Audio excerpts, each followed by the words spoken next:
Hello, I'm Matt Galloway, and this is the Current Podcast. For years, the condo markets in Toronto and Vancouver had two problems: sky-high prices and not enough supply. But for the last 5 years, it has been exactly the opposite. Sales have hit a 35-year low, and thousands of units are sitting unsold because people don't want or can't afford to buy them. Last week, Prime Minister Mark Carney and British Columbia Premier David Eby announced a new housing affordability measure, including a plan to turn empty condos in Vancouver into affordable housing. Other governments and developers are also coming up with plans for all those empty condos, and we're going to hear a few of those ideas over the course of the next little bit. First, I'm joined in studio by Michael Fedshishin. He is the CEO of the Building Ontario Fund. It's an arm's-length agency backed by the province of Ontario. He's with me now. Michael, good morning. Good morning, Matt. Thanks for having us. Thanks for being here. You announced a plan recently to buy up, 2,200 unsold condos in the GTA, and you want to convert them into rental housing. This is a partnership with a private investment company. How's it going to work? So the concept is quite simple. We, through an open and competitive market call process, solicit proposals from the development community to sell unsold units in blocks to us. We purchase, as I said, around 2,200 of those units and convert them into a combination of market and affordable rentals. These are units that are just sitting empty now because, as I said in the introduction, people can't afford to buy them or they just don't want to buy them? That's right. Right. What kind of units are they? These are a range of different sizes of condo units. They can range from, small one bedrooms and bachelors through to more family-sized units. So it's a variety that we're procuring, and as well as in a variety of geographies within the GTA. And the plan isn't to resell them. The plan is to rent them out. That's right. Right.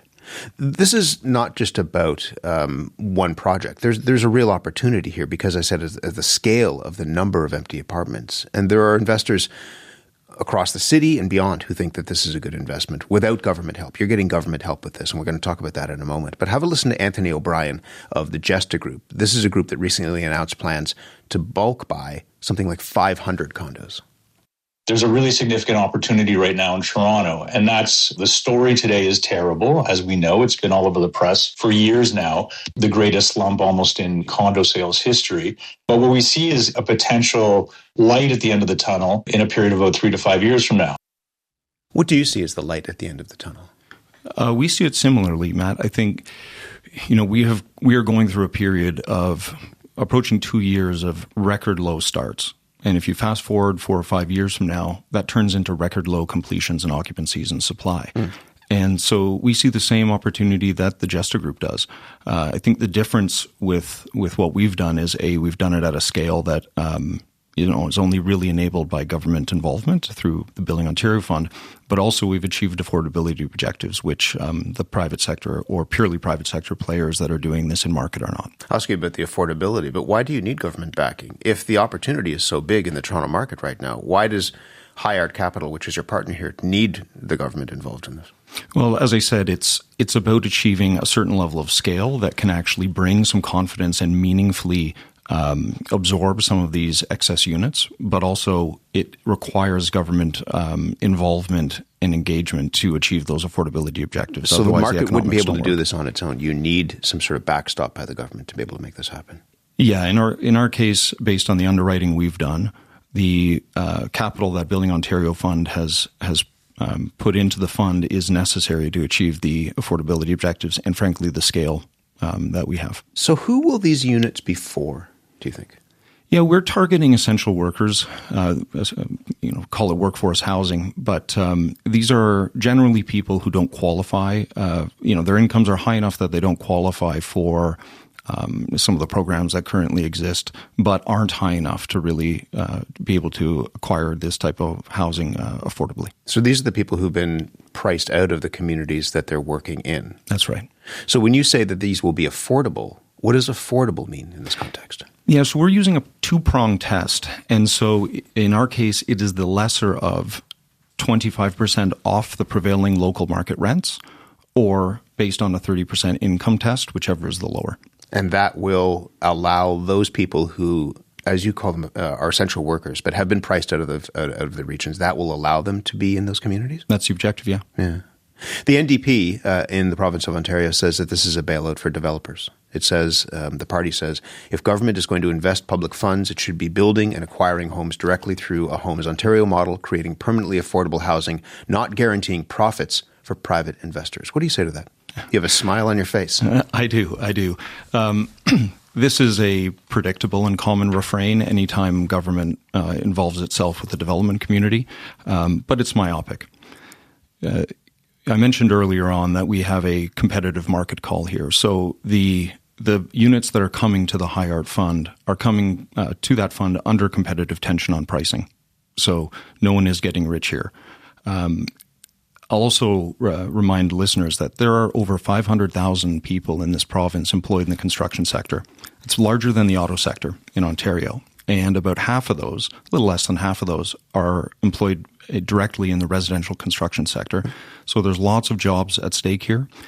With the lack of starts coming on or that we've been experiencing and the lack of completions to come, we are quite concerned that the market will rebound in a way that's unattractive for affordability. And that if you imagine any scenario where immigration restrictions or international student restrictions are loosened, or we've got beyond target economic growth, we could see a real supply problem in the future that we think are broader strategic objectives to address than and have nothing to do, frankly, with bailing out developers. But it's not just the NDP that's saying this. On the other side of the political spectrum, the Fraser Institute says the same thing. Pierre Poilievre has said the same thing. That these are developers who made the wrong call. They bet on these small units that they thought investors would scoop up.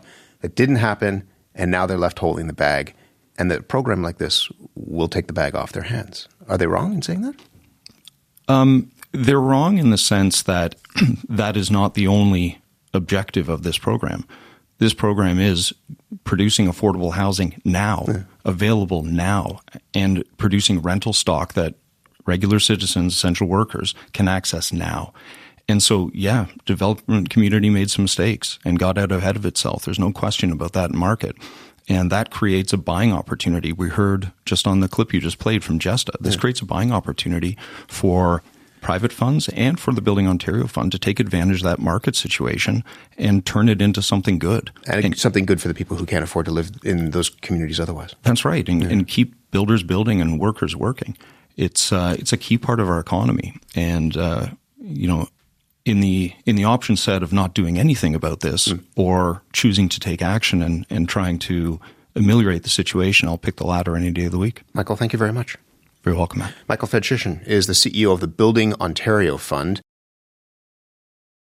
Many of the condos going unsold in the Toronto area are tiny units that were built more with investors in mind, as we were saying, than the people who live in them.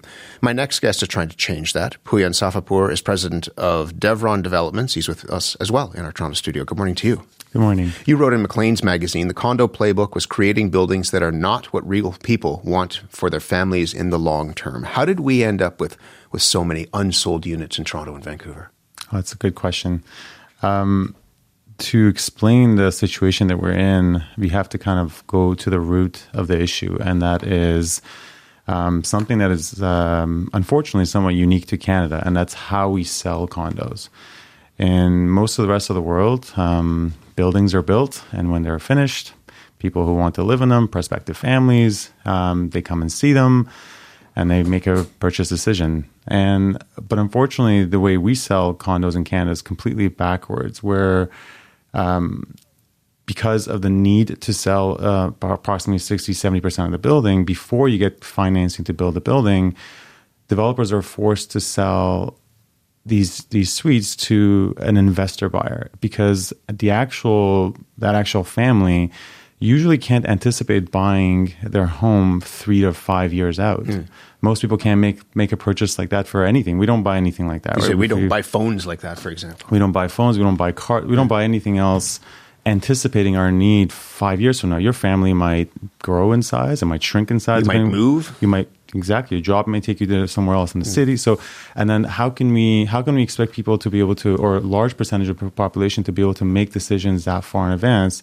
And because it is difficult to do that, it's difficult, therefore, to sell to the actual user. This system necessitated an investor buyer to come and play a role in the middle to basically buy the suites from the developer to then later 3 to 5 years later, when the actual building's complete, flip, rent to the actual user. So what are you going to do differently? So what we've been trying to do differently is, so this system necessitates investor buyers. We've been trying to kind of almost work against the grain by designing buildings and selling them directly to the actual end user. Truthfully, it is more difficult. We've been doing it since back in 2013. After we started a second project, we just realized this was not the way to go. This is not going to have a great outcome. Mm-hmm. What it means is building larger suites, better architecture, which maybe sounds like a small deal, but it isn't. Actually, people, when they buy homes, a large percentage of that decision-making process is emotional. So how that building makes you feel is important. Number of elevators, all those things. Those are the things that in accumulation make a home that's livable for the long term for families and emulate what buildings look like in the rest of the world. Who's going to be able to afford these? Because one of the reasons why larger suites are scarce is because they're really expensive in many communities. So who's going to afford something like this? Yeah, so this can be I think a common first reaction to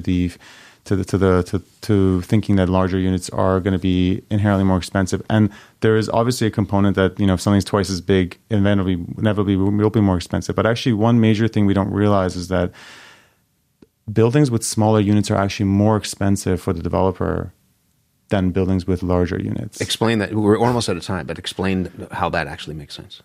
A building of 200 suites, as opposed to a building with 100 suites, has 100 more, twice the amount of kitchens, washrooms, electrical, mechanical, all of the costs that go into a building. So it actually costs less money to build a building with larger units that has less units, less development charges. So there's, in a building of that size, potentially $20 million of savings that you can now use to put back into the building to build a higher quality building and to build larger units at a potentially the same or lower dollar per square foot than the building with more units. Can you change, we are out of time, but can you change that calculus that you laid out in the McLean's piece, where in some ways we sacrificed livability for efficiency? Can that be flipped around so that people can actually afford and buy the places that they want to live in, that they want to stay in, that aren't just a glass box in the sky that's too small for their family? That's the mission we sincerely have been on for the past over a decade, and it is possible again by this system of that requires the profit to be made by an investor in the middle is actually squeezing affordability. So by selling directly to the end user instead of to an investor with high brokerage fees, by selling directly to the end user, but then investing that money back into building a higher quality building at a lower total per square foot cost, it's a win-win for everybody. And in our projects, that's what we try to get to, is build units that are actually livable and bought by the end user. They're happy. The people who live in those buildings are happy. We're happy because we feel like what we're actually contributing to is real housing that people need and the city can build a foundation on, rather than short-term housing that we've unfortunately built unintentionally for the past 2 decades. That's really interesting. Puyan, thank you very much. Thanks for having me. Puyan Safapur is the president of Devron Developments. Carolyn Weitzman is a senior housing researcher and adjunct professor at the University of Toronto School of City. She's also with us in our very busy Toronto studio. Good morning to you. Good morning, Matt. Why is it that there are so many empty condos in Toronto and Vancouver in the middle of a housing crisis? Well, I think Puyan has talked about some of the systemic issues. It's too expensive. It's too small. It's been built as an investor product, not a place for people to live in for any long period of time. So people, investors are starting to freak out a bit because they're worried that they might not even be able to rent these very small apartments at the very high prices they need to command in order to cover a mortgage. So it's a classic market failure. And so is it as simple? I mean, there's a lot of parts to that, but is it as simple in some ways as developers just not building what people actually wanted? They were building what investors want, not what people need. Residents, not what people need. Good point. Yeah. So what about buying up vacant condos, like what the Building Ontario Fund is doing, and turning them into affordable rental units? Is that an answer to this? It may be part of the answer, but I think Puyan has been talking to some of the larger systemic issues. It's not just a quick fix.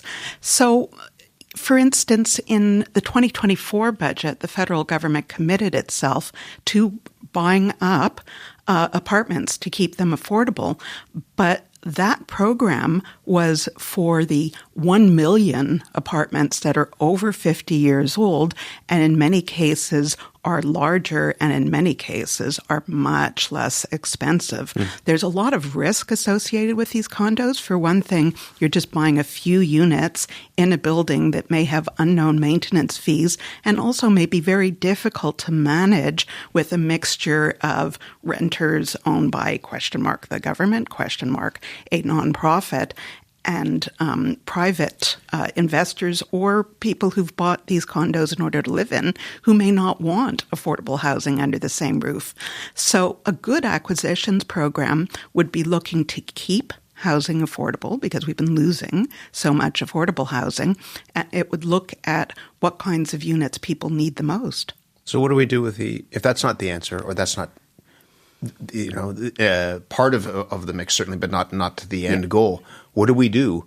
Because the reality is there are these empty units and there's a housing crisis. People are trying to figure out where to live, and whether it's the essential workers that Michael was talking about or other people, and they can't afford to be where they want to be, and yet they see these empty buildings. Well, it's partly, who are we talking about with the affordable housing crisis? If we're talking about minimum wage workers, whether you're working at a restaurant or you're a personal care worker, you can afford about $1,000 a month. Will these units be renting for $1,000 a month? Almost certainly not. If you are a moderate income household, let's say a construction worker or a teacher, you'd be looking at a place, and if you're in a couple, you don't want a studio necessarily. You want at least a 1-bedroom. If you're a single mom, you might want a 2-bedroom for $1,600 a month. Again, I'd be asking whether these condos would be renting for $1,600 a month, given that their price on the market would be between $600,000 and $1 million, which usually would command rents of $2,000 to $3,000 a month. So who is this affordable to? And these are really important questions for us as a society, a really important question for governments. What do you make of the government intervention, what the Prime Minister announced in British Columbia when he and David Eby held a news conference saying that they're going to turn empty condos in Vancouver into affordable housing? Well, I think some of my colleagues in BC were a little bit wryly pointing out that a $775 million intervention in actually building new non-market housing had been cut at the same time that $3 billion was going towards empty condos. So again, how do we use these resources that we have, collective resources, most effectively? What do you make of the criticism that this is a bailout? And again, Pierre Poilievre and others have said these are developers who bet on the wrong horse. They thought that they could create and sell these small units to investors, make a lot of money. It turns out that the market did not agree, and that they are being compensated in some ways for a bad decision. Matt, I think the most important thing is to look at outcomes. Are the outcomes to create more homes that are affordable to key workers? Are the outcomes to end homelessness, which is, tripled in BC, pretty close to tripled in Toronto? Are the outcomes to make middle-class affordability more attainable? I think we need to be a lot clearer on what kinds of outcomes we're trying to reach, and I'd say that's true of housing policy in general.